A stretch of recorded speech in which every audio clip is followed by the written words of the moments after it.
Maasai Mara or Serengeti. So this might be a tough decision for those who want to go on safari but don't know which park to choose. So after having been to both the Serengeti and the Maasai Mara myself and having done a ton of research, I feel like I'm pretty familiar with the similarities and the differences between both of these parks. So in this video, I'm going to tell you everything about the Mara, the Serengeti, the pros and cons of visiting each one, and at the end of the video, I'm going to tell you which of these parks I prefer and why. So stay until the end if you want to hear about that. And if you're new here, hi, my name is Laura. I've spent the past few years traveling all over the world, especially to African countries.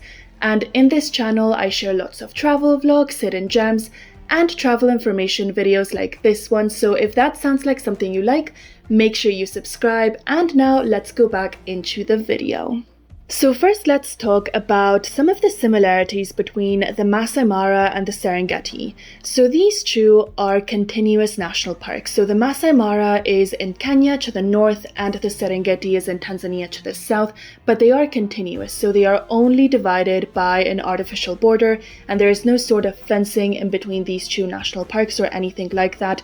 So it is not surprising that they are very similar. There are definitely more similarities between these two parks than there are differences, and that is because even though they are in different countries, they are part of the same ecological region.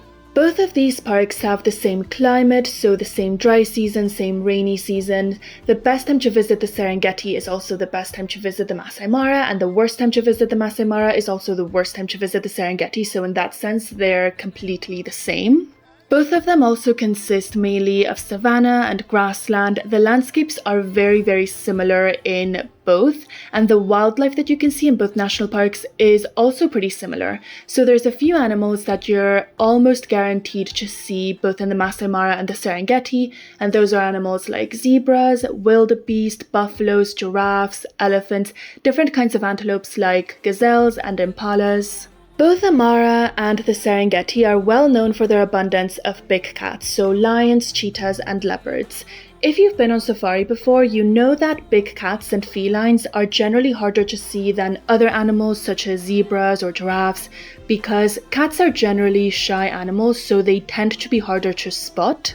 And here is where some of the differences between the Serengeti and the Maasai Mara start to appear. So you're definitely not guaranteed a sighting of big cats in any of these national parks or any other national park in the world for that matter. Like I said, they are difficult animals to see. That said, the Maasai Mara and the Serengeti have a higher chance of big cat sightings, so they're good places if you want to see, again, lions, cheetahs, leopards, but there is a slightly higher chance in the Serengeti. So the Serengeti has something called kopjes, which is a kind of rock formation. They're basically big piles of granite rock that go up pretty high. And the reason they're important is because big cats, specifically lions, really like to go on top of these rocks, on top of these kopjes, and that makes them very easy to see. It's a lot easier to see a lion up in a rock than it is to see a lion in between tall grass. So this is one reason why seeing lions and cheetahs, also to a lesser degree, is easier in the Serengeti than in the Maasai Mara, because the Serengeti has kopjes and the Maasai Mara doesn't. The kopjes also mark a small difference between the landscapes of both parks because, like I said, the kopjes are pretty high. They're a few meters high. They're very visible even at a distance. So they do make the landscapes in the Serengeti slightly different from those in the Maasai Mara, but it's a very slight difference. And honestly, it's the only noticeable difference that I found between the landscapes in both of these parks.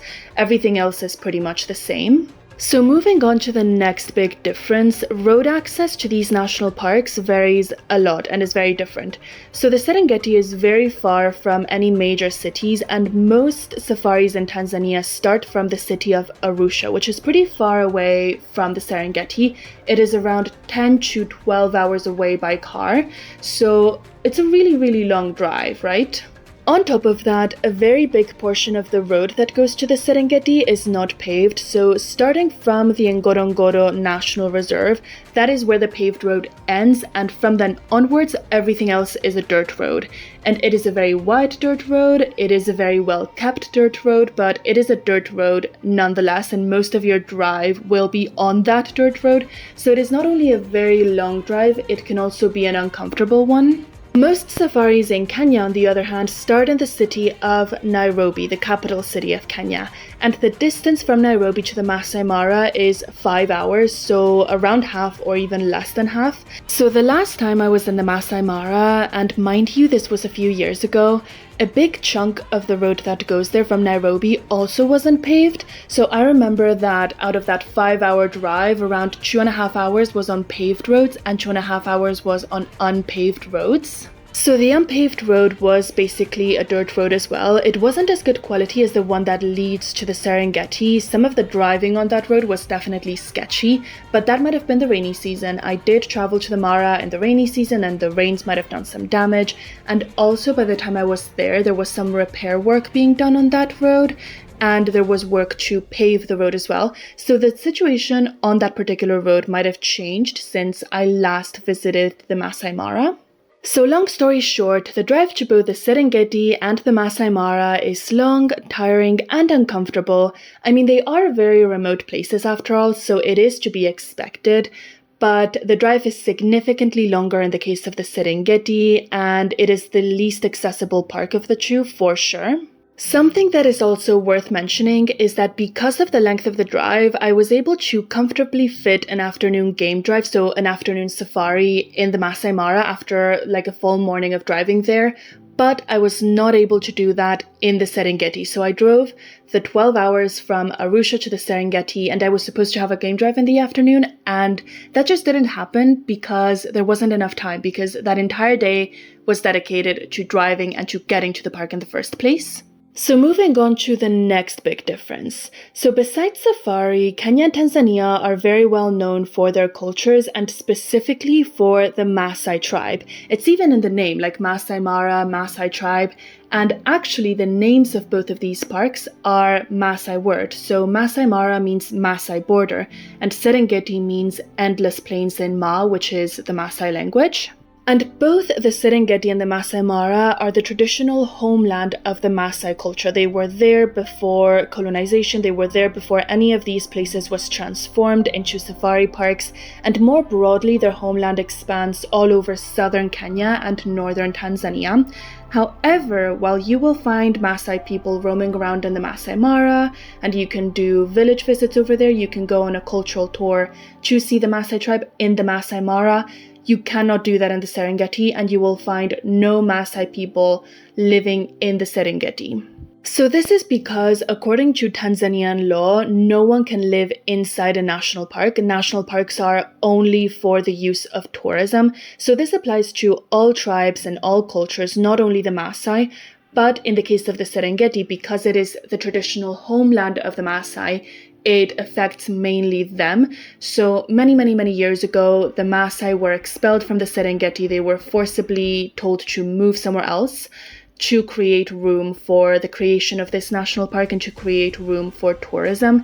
And today they are still being expelled from other parts of Tanzania to create room for game reserves and for airports and other things like other tourism infrastructures. So Maasai village tours, which are a very popular type of cultural tour that tourists do in both Kenya and Tanzania, which basically consists of visiting a Maasai village and learning from Maasai culture and history and traditions. These kinds of tours can be done in the Maasai Mara. They cannot be done in the Serengeti. You can visit Maasai villages in other parts of Tanzania, and I actually highly recommend that you go to a place called Olpopongi Maasai Village, which is pretty far away from the Serengeti, I'm not gonna lie, but it is very worth visiting.